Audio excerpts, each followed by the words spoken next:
Bon, voilà. Vous êtes homme politique, vous êtes APR. Oui. En tout cas, ces inaugurations à outrance de Macky Sall, par Macky Sall, sont tournées en dérision sur les réseaux sociaux. Finalement, cela semble contre-productif pour vous, pour lui principalement Macky Sall.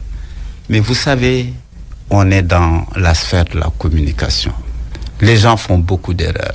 Ils vont vous dire, ah oui, dans les réseaux sociaux. Personne ne pourra vous quantifier l'impact de ces choses sur les réseaux sociaux. Parce que les réseaux sociaux, c'est aussi des outils de jeu, c'est des outils de défoulement, c'est des outils à la limite cathartiques qui permettent à certaines personnes vraiment de sortir un peu toutes leurs frustrations et à répétition. Vous savez, il y a un grand débat aujourd'hui. Les gens disaient que oui, maintenant, on ne peut pas gagner si on ne contrôle pas les réseaux sociaux, ce qui est absolument faux. La radio et la télévision restent les canaux principaux et les plus dangereux.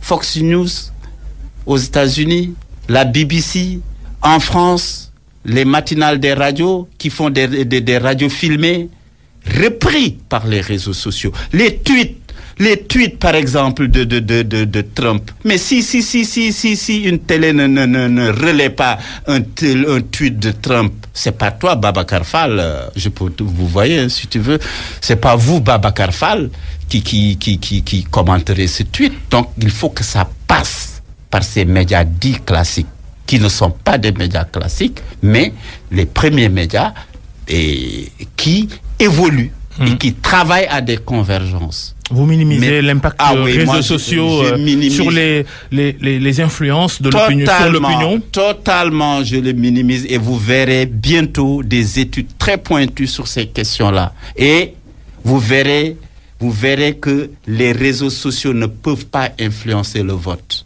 La décision de vote, non. Vous vous en rendrez compte. Il y a quand même un problème, directeur général du média du service public, des médias du service public, parce que plusieurs entités, dans RTS, la RTS, directeur général et militant du parti présidentiel. C'est la première fois d'ailleurs que ça arrive. Macky Sall qui avait séduit une bonne partie de l'opinion avec le slogan de rupture qu'il va faire s'il est élu président de la République. Sur la RTS, par exemple, c'est la première fois qu'un directeur général, militant du parti présidentiel, est nommé. C'est ça qui justifie les conséquences de tous les sujets qu'on évoque depuis le début de cette émission.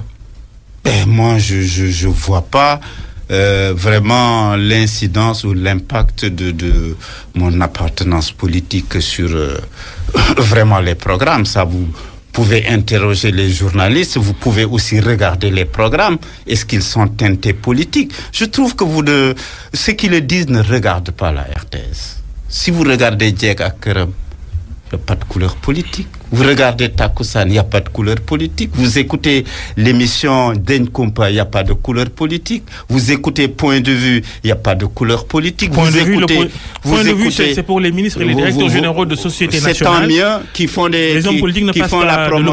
qui font la promotion des politiques publiques d'un gouvernement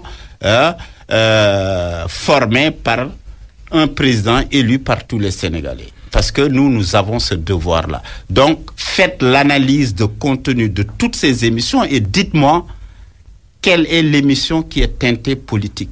Et je n'ai jamais utilisé ce canal pour ma promotion personnelle. Et de surcroît, peut-être on peut le dire comme ça, ce n'est pas illégal. Et vous regardez dans les autres pays, peut-être c'est la forme qui change. En France, les directeurs généraux, les patrons des chaînes publiques, c'est vrai, il y a appel à concours, mais on donne au président 3 CV. Et sur les 3 CV, il va voir qui est le plus proche du pouvoir. Et ça, vous pouvez aller le vérifier.